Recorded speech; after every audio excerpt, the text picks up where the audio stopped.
अस्सलाम वालेकुम ladies and gentleman, उम्मीद करता हूँ कि आप सब खैरियत से होंगे। तो देखिए, आज हम अपने वर्बल इंटेलिजेंस टेस्ट के लेक्चर सीरीज़ को आगे बढ़ा रहे हैं। आज के इस लेक्चर में भी हम आपको एक टाइप डिस्कस करवाएंगे, उस टाइप से रिलेटेड आपको क्वेश्चंस भी सॉल्व करवाएंगे, शॉर्टकट ट्रिक भी बताएंगे, पास्ट पेपर्स के क्वेश्चंस भी आपको दिखाएंगे और इसके अलावा आपसे एक क्विक प्रैक्टिस टेस्ट भी लेंगे। देखिए डियर स्टूडेंट्स, अभी तक हमने टोटल 6 टाइप्स पढ़े हैं। टोटल 6 टाइप्स को हम पढ़ चुके हैं, लेकिन उन 6 टाइप में से अभी जो हम 3 टाइप्स आगे पढ़ने वाले हैं, 3 टाइप्स ये बहुत ही ज़्यादा इंपॉर्टेंट है। इन 3 टाइप्स के अंदर एज रिलेटेड क्वेश्चंस हो गए, ब्लड रिलेशन क्वेश्चंस हो गए, इसके अलावा speed and distance related questions हो गए।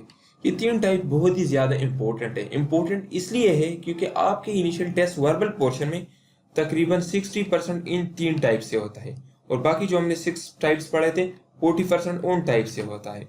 सो आप लोग इन टाइप्स को बिल्कुल बेहतरीन तरीके से समझे, जो शॉर्टकट मैं बता दूं उसको क्विकली गेन कर लिया करें। इसके अलावा जो मैं आपको प्रैक्टिस के क्वेश्चंस दूं उनको भी आप उसी टाइम सॉल्व कर दिया करें।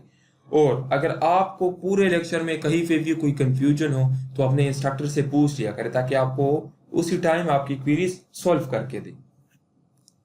सो देखिए डियर स्टूडेंट्स, आज का जो हमारा लेक्चर है वो एज रिलेटेड क्वेश्चन से है। एज रिलेटेड क्वेश्चंस क्या है, इसके अंदर हम क्या पढ़ेंगे? देखिए, सबसे पहले आप लोगों को एज का पता होगा। एज कहते हैं उम्र को। ओके, एज रिलेटेड क्वेश्चंस में हमारा पूरा के पूरा लेक्चर्स एज के ही इर्द गिर्द घूमेगा। इसमें या तो हमने एज की कंपैरिजन करनी होती है, ओके, या तो हमें एज की रेशोज मालूम करनी होती है, या तो हमें एज को आगे और पीछे मालूम करना होता है। आगे और पीछे किस तरह मालूम करना होता है? मिसाल के तौर पर अगर आपको कहा जाए कि 2020 में एक बंदे की उम्र 22 साल है, आप बताएं कि 2009 में उसकी एज क्या थी। इसी तरह आपने आगे और पीछे एज भी मालूम करनी होती है। इसके साथ आपने समटाइम्स रेशो भी मालूम करनी होती है। सो देखें, एज रिलेटेड क्वेश्चंस आपके इनिशियल टेस्ट वर्बल पोर्शन में ऑलमोस्ट 12 से 13 होते हैं।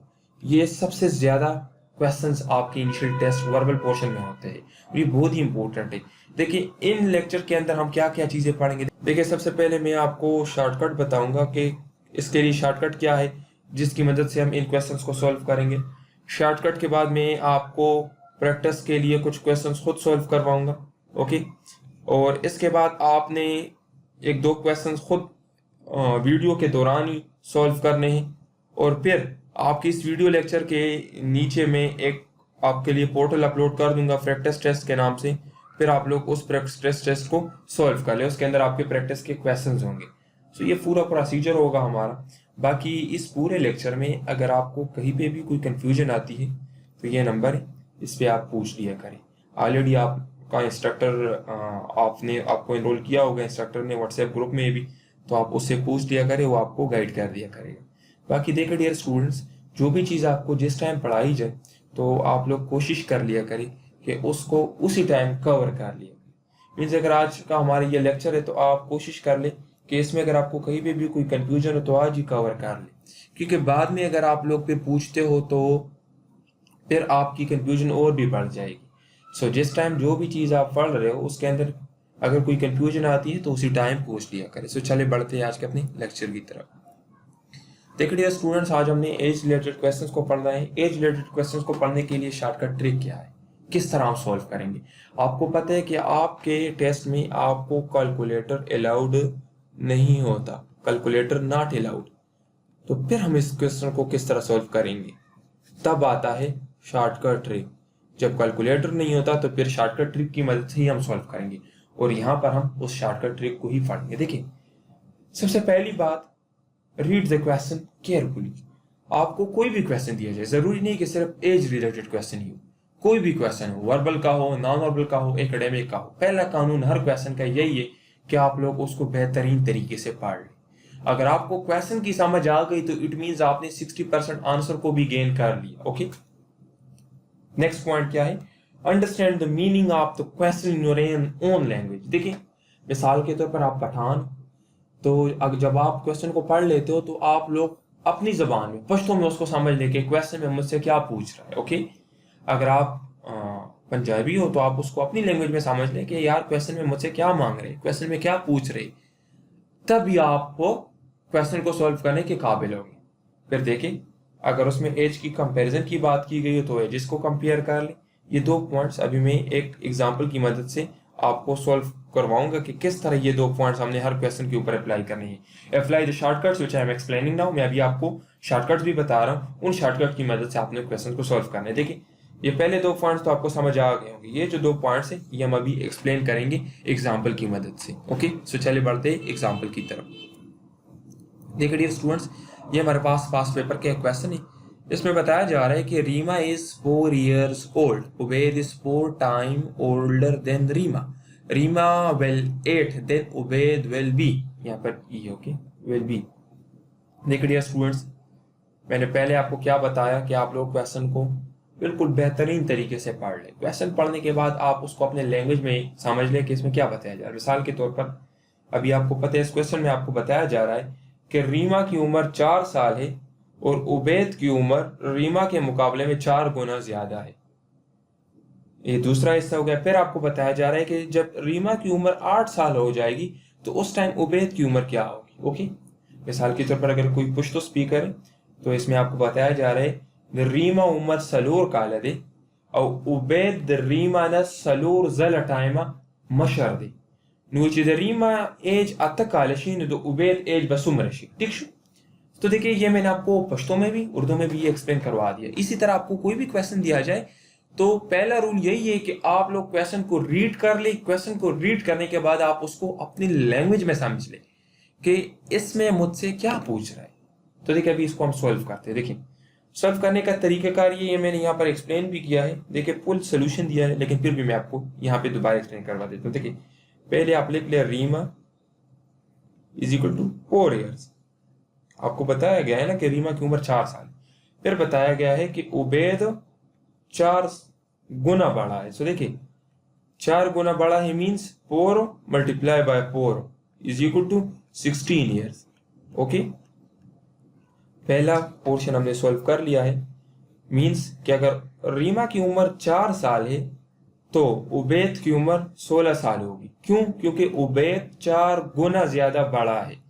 तो अभी आपको बताया जा रहा है कि अगर रीमा की उम्र 8 साल होगी, मीन्स यहाँ पे उम्र 4 साल थी तो 4 साल से अब 8 साल होगी। तो 8 साल किस तरह होगी? जब 4 के साथ हम 4 को जमा कर लेंगे तो उस टाइम उबैद की उम्र क्या हो जाएगी? उबैद की उम्र के साथ भी आप 4 को जमा कर लें तो उबैद की उम्र आपके पास 20 साल हो जाएगी। ओके, तो ये आपके पास क्वेश्चन सॉल्व। अभी नेक्स्ट क्वेश्चन को भी सॉल्व करते ताकि आपको इजीली ये समझ आ जाए। देखिए यहाँ पर भी उसी क्वेश्चन को मैंने किया है। Reema is 3 years old, Ubaid is 3 times older than the Reema, Reema will 12 then Ubaid will be। यहाँ पर आपको बताया जा रहा है कि रीमा की उम्र 3 साल है और उबैद की उम्र रीमा से 3 गुना ज्यादा है। जब रीमा की उम्र 12 साल हो जाएगी तो उस टाइम उबैद की उम्र क्या होगी। तो देखिए क्वेश्चन पहले की तरह सॉल्व कर रहे। Reema is equal to 3 years, Ubaid उससे 3 गुना बड़ा है तो 3 multiply by 3 is equal to 9। Okay, 3 multiply by 3 is equal to 9, 9 साल। ओके, अभी आपको बताया जा रहा है कि रीमा की उम्र 12 साल हो गई। रीमा की उम्र 13 से 12 साल हो गई। किस तरह होगी? जब आप 3 के साथ किस चीज को जमा कर लोगे तो आपके पास उसकी उम्र 12 साल हो जाएगी। जब आप 9 साल जमा कर लोगे तब आपके पास 12 होगी। तो जब आपने रीमा की उम्र के साथ 9 को जमा की तो आप इसके साथ भी 9 को जमा कर ले तो आपके पास आंसर हो जाएगा 18। ये हो गया आपका आंसर। ओके, अभी नेक्स्ट क्वेश्चन की तरफ बढ़ते हैं। देखिए if अली's present age is 5 years and Sidra is twice of Ali age, calculate age of Sidra when Ali is 11 years old। Okay, यहाँ पर आपको बताया जा रहा है कि अली की मौजूदा उम्र 5 साल है जबकि सिद्रा की उम्र अली के मुकाबले में 2 गुना है। आप बताएं कि सिद्रा की उम्र क्या होगी जब अली की उम्र 11 साल हो जाएगी। सो देखिए उसी तरह सॉल्व कर ले। Ali is equal to 5 years, Sidra is equal to twice कहते हैं दोगुना को, 2 times को। ओके, सिद्रा की उम्र कितनी है? ट्वाइस है तो 5 को मल्टीप्लाई बाय 2 मीन्स जितने भी यहाँ पर ये चीजें हो ना तो इनको मल्टीप्लाई करना है। 5 multiply by 2 is equal to 10 years। Okay, अभी आपको बताया जा रहा है कि अली की उम्र कितनी हो गई? 11 साल। सो 5 से अली की उम्र कितनी चली गई? 11। तो आप बताएं कि सिद्रा की एज कितनी होगी। सो देखिए 5 के साथ आप किस चीज को जब जमा करोगे तो आपके पास 11 आएगा। तो आपने 6 को जमा किया तो आपके पास 11 आ गया, तो आप इसकी उम्र के साथ भी 6 को जमा कर ले, 10 + 6 = 16 ईयर्स। तो ये आपके पास आपका क्वेश्चन सॉल्व हो गया। नेक्स्ट क्वेश्चन की तरफ बढ़ते हैं। देखिए, if my age is 10 years and my brother is 2 times of my age, what will be our ratio after 10 years? इस क्वेश्चन को भी सॉल्व करते हैं कि इस क्वेश्चन में आपको बताया जा रहा है कि मेरी एज 10 साल है और मेरी भाई की एज मुझसे 2 गुना ज्यादा है। हमारी एज की रेशो क्या होगी जब मेरी एज 10 साल हो जाएगी? तो देखिए, ओके, 10 साल बाद में हमारी उम्रों की रेशो क्या होगी, तनासब क्या होगी 10 साल बाद। देखिए, सबसे पहले पोर्शन को देखिए, my age = 10 years, brother age, आपको पता है कि भाई की एज कितनी है, दोगुना है, तो 10 × 2 = 20 ईयर्स। ओके, अभी देखें, आफ्टर 10 ईयर्स मीन 10 साल बाद, तो देखिए अभी उसकी उम्र कितनी है, 10। आफ्टर 10 ईयर्स मीन 10 साल बाद, आप इसके साथ 10 को जमा कर लें, 10 साल बाद, तो 10 साल बाद इसकी उम्र कितनी हो जाएगी, 20, और इसके साथ भी 10 जमा कर लें तो इसकी उम्र कितनी हो जाएगी, 30। तो देखें, my age ratio brother age कितनी हो जाएगी, 20:30, 20:30, या आप दोनों साइड को 10 पे डिवाइड कर ले तो आपके पास आ जाएगा, ये 0 0 कैंसिल हो जाएगा, 2:3, ये भी हो सकता है। सो ये सिंपल सा मेथड था। बाकी इसके बाद जितने भी क्वेश्चन है वो आपने खुद सॉल्व करने हैं। हर क्वेश्चन को सॉल्व करने के लिए आपके पास 1 मिनट का टाइम है, 1 मिनट में आप इसको सॉल्व कर ले। ओके, बाकी देखिए यहाँ पर जितने भी क्वेश्चन है तो ये तकरीबन मैंने कुछ 6 सेकंड में सॉल्व किए सारे के सारे। आप लोगों को चलो मैं 1 मिनट का वक्त दे रहा हूँ, 1 मिनट के अंदर आप सारे के सारे क्वेश्चन सॉल्व कर ले। फिर भी अगर किसी क्वेश्चन में कंफ्यूजन हो तो नंबर आपके पास है, उस पर रब्ता कर ले।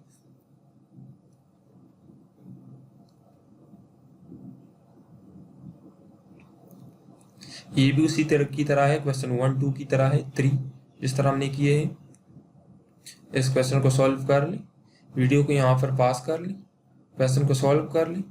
सॉल्व करने के बाद आप वीडियो को दोबारा प्ले कर लें। इसी तरह जितने भी क्वेश्चन हैं उनको आप सॉल्व कर लें।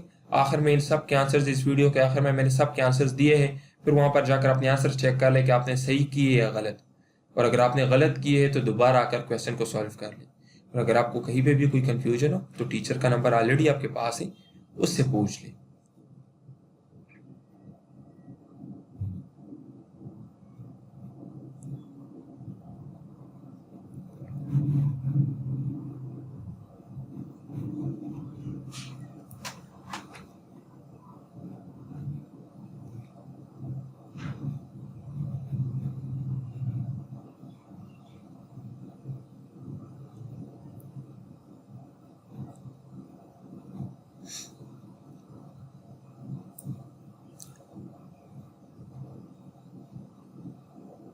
ऐसे देखिए, चलिए इस वाले क्वेश्चन को देख लीजिए, ये भी मैं आपको सॉल्व करवा देता हूँ। ये वाला क्वेश्चन थोड़ा डिफरेंट है। देखिए यहाँ पर कह रहा है कि Akbar is older than Ahmed, Umer is older than Akbar, which one is older? आपको कह रहा है कि अकबर अहमद से बड़ा है, उमेर अकबर से बड़ा है, तो आप बताएं कि सबसे बड़ा कौन है। देखिए सिंपल सा मैं आपको बता देता हूँ, ये अकबर हो गया, ओके,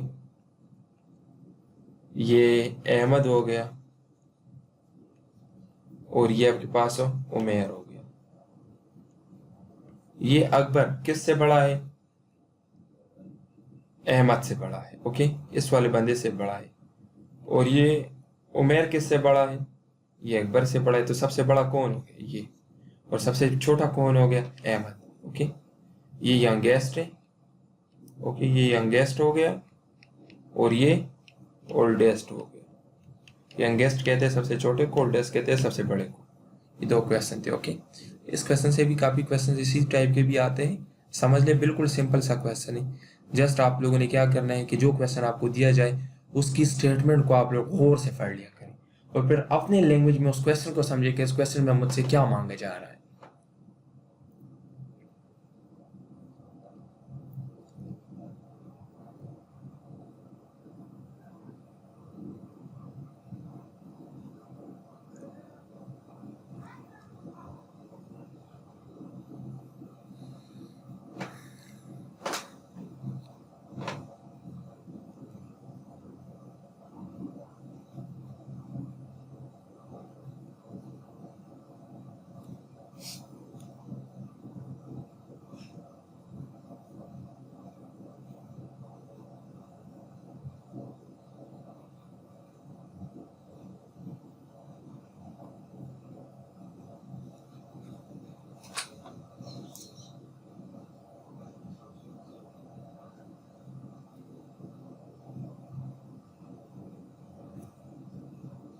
ये सारे के सारे आंसर है। देखिए आप लोगों ने क्वेश्चन नंबर 5 से लेकर क्वेश्चन नंबर 12 तक जितने भी क्वेश्चन सॉल्व किए हैं ना, अभी अभी आकर यहाँ पे आप उनके आंसर चेक कर लें। अगर आंसर आपके ठीक है तो मीन्स आपने क्वेश्चन सारे गेन कर लिए। अगर कोई एक भी आंसर आपका गलत है तो दोबारा उसको सॉल्व कर ले गौर से। और अगर फिर भी आपको कहीं पे कोई कंफ्यूजन हो तो ये नंबर है, इस पर रब्ता कर ले अपने इंस्ट्रक्टर के साथ, या जिस ग्रुप में हमने आपको ऐड किया है उस ग्रुप में आप रब्ता कर लें, हम आपको दोबारा गाइड करवा देंगे। ओके, तो thank you ladies and gentleman. Lecture को बेहतरीन तरीके से स्टडी कर लें। अभी देखिए इस लेक्चर के बाद मैंने प्रैक्टिस टेस्ट के नाम से भी एक फोल्डर अपलोड किया है, तो उसके अंदर जितने क्वेश्चन थे उस पर प्रैक्टिस भी कर लें। अगर अभी तक अपलोड नहीं हुआ तो उसकी थोड़ी टाइम में अपलोड हो जाएगा, और अगर अपलोड हुआ है तो उसके ऊपर आप प्रैक्टिस कर लें। Thank you ladies and gentleman.